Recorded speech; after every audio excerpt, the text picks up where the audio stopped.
ये कहानी शुरू होती है सन 1970 से।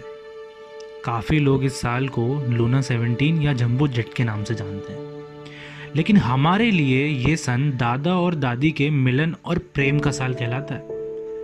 प्रेम की बात करें तो हमें सबसे पहले रोमियो जूलियट, हीर रांझा और मिर्ज़ा साहिबा की याद आती है, लेकिन ऐसी कितनी ही कहानी हमारे इर्द गिर्द रोज़ लिखी जा रही है।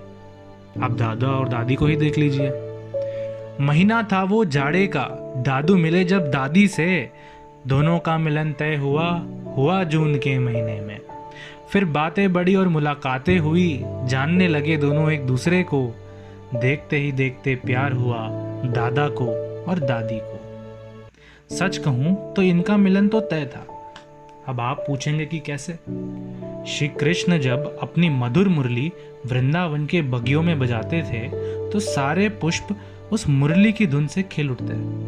अब भला इस मुरली और पुष्प का मिलन कोई रोक सकता है? आया समय जून का, बजी शादी की शहनाई, सब जग मंगल हो गया, खुशियां दुगनी होकर आई। पर इंद्रदेव कृष्ण द्वारा इस सिद्ध जोड़ी की परीक्षा लेने पहुंच गए। बादल बरसने लगे और हर तरफ पानी ही पानी दिखने लगा। पर अब आप ही बताइए, जिसका प्रेम स्वयं कृष्ण ने लिखा हो, उसे भला कोई कैसे रोक सकता है? झूम झूम के पानी बरसा, लेता रुकने का नाम नहीं, पर दादू जो निकले बारात लेके, तो थमने का काम नहीं। ऐसा तरीका ढूंढ लिया कि हो गए सब हैरान, बारात को बैठा के बस में कर दिया उन्होंने प्रस्थान। सज सवर के जिस राजकुमार का कर रही थी दादी इंतजार, आ गए वो बारात लेकर, करके हर मुश्किल को पार। पहुंच के मंडप में शादी के, लिए उन्होंने 7 वचन, फूलों की मालाओं से शुरू किया अपना वैवाहिक जीवन। लेकर बड़ों का आशीर्वाद, थामा एक दूजे का हाथ, छोटों को भी प्यार दिया। अब आगे की सुनो ये बात। ये तो बस शुरुआत थी, जल्द ही उनकी खुशियां और भी बढ़ने वाली थी। जी हाँ, आप सही समझे। अब हम मिलेंगे पापा से। सितंबर की थी 9 तारीख जब पापा उनके जीवन में आए। सितंबर की थी 9 तारीख जब पापा उनके जीवन में आए। नाम मिला उनको अनिल और दादी के लाडले लाल कहलाए। फिर आए सबके चहीते चाचू, नाम उन्होंने राजेश पाया। बरोबर बरोबर कह कह के अपना तकिया कलाम बनाया। अब नंबर था अर्चना बुआ का, बड़े भाइयों की छोटी बहना।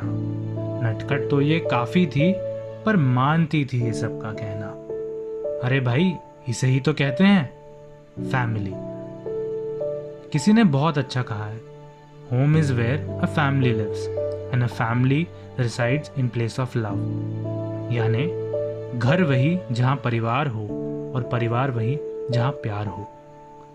यही प्यार सोमानी फैमिली एक दूसरे के लिए हमेशा रखती है। पापा की शादी हुई, अब इस घर में मैं आया।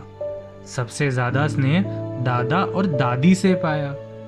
चाचू थोड़े स्ट्रिक्ट थे, लेकिन करते थे मेरी हर इच्छा पूरी। बुआ मुझे पढ़ाया करती जब तक जिद ना कर दूं मैं थोड़ी।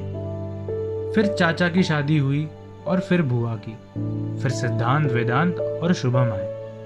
अब मानो के जैसे वो होम स्वीट होम दिखने लगा था।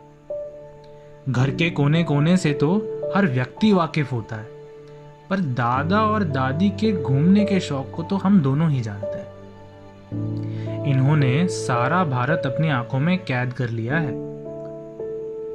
करी है इन्होंने यात्रा चारों धामों की, ऐसी कृपा रही 4 भुजा नाथ की।